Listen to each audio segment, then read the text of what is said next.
lava itu vulkanik. Nah, teman-teman tahu gak apa itu vulkanik? Kamu nanya. Nah, biar aku kasih tahu ya, vulkanik itu merupakan bentang alam yang pembentukannya dikontrol oleh proses keluarnya magma dari dalam bumi atau vulkanisme. Nah, di sini juga ada 3 macam vulkanisme. Yang pertama, vulkanisme letusan.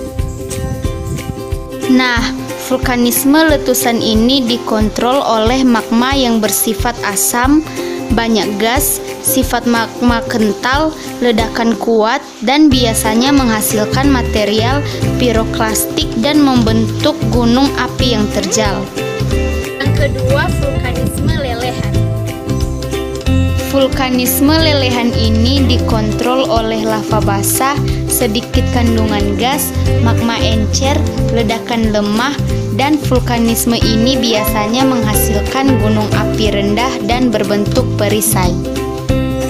Yang ketiga, vulkanisme campuran.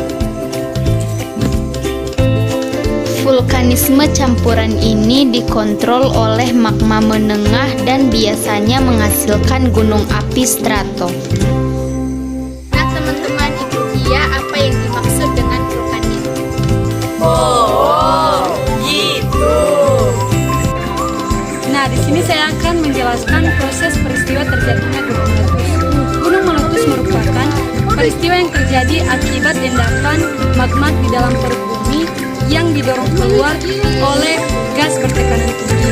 Dan magma adalah cairan pijar yang terdapat di lapisan bumi yang diperkirakan bersuhu 100 derajat Celcius. Nah, di sini saya akan menjelaskan 3 proses terjadinya gunung meletus. Yang pertama, terjadinya gempa bumi dan meningkatnya emisi gas, misalnya pada gambar berikut. Proses gunung meletus yang pertama yaitu terjadinya gempa bumi dan meningkatnya emisi gas. Peristiwa gunung meletus adalah ketika magma bergerak di perut bumi, tepatnya di bawah gunung berapi. Aktivitas ini memicu gempa bumi secara berkala dengan intensitas dan kekuatan yang semakin meningkat. Sementara itu, fumarole yaitu celah terbuka tempat keluarnya gas akan memuntahkan berbagai material seperti uap, karbon dioksida, belereng, serta gas beracun lainnya. Meningkatnya emisi gas dan gempa bumi kerap kali menjadi penanda utama bahwa gunung akan meletus.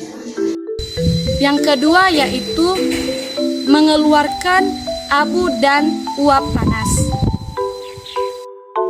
Proses gunung meletus selanjutnya ialah keluarnya abu dan uap air melewati lubang atau celah di gunung yang telah terbuka. Sebagai contoh, pada letusan freatik yang terjadi ketika magma memanaskan permukaan atau air tanah yang dilepaskan melalui lubang dan celah baru. Yang ketiga yaitu pembentukan kubah lava. Tahap yang terakhir yakni pembentukan kubah lava atau disebut sebagai lava dome. Kubah lava dapat terbentuk karena magma yang mengalir di permukaan mengalami penurunan tekanan. Selain itu, suhu yang membeku membantu pembekuan suatu bentuk seperti kubah. Nah, itu dia teman-teman 3 proses gunung meletus. Baik, kita akan menjelaskan jenis-jenis gunung berapi. Jenis-jenis gunung berapi ada 3 yaitu maar, strato, dan perisai. Baik teman-teman, saya akan menjelaskan jenis gunung berapi, yaitu berjenis maar. Gunung berapi ini berbentuk seperti danau kawah. Proses terjadinya berasal dari letusan besar yang kemudian membentuk lubang besar di puncaknya. Material yang dikeluarkan di gunung berapi maar adalah benda padat dan eflota, misalnya adalah Gunung Lomongan. Nah, sekarang kita akan masuk di jenis gunung kedua, yaitu gunung strato.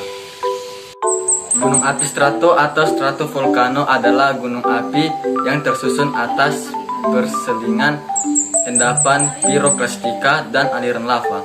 Gunung api strato terbentuk karena letusan serta lelehan batuan panas dan cair. Lelehan yang kerap terjadi inilah yang menyebabkan lereng berlapis dan disebut strato. Nah, sekarang jenis gunung berapi yang ketiga, gunung berapi perisai.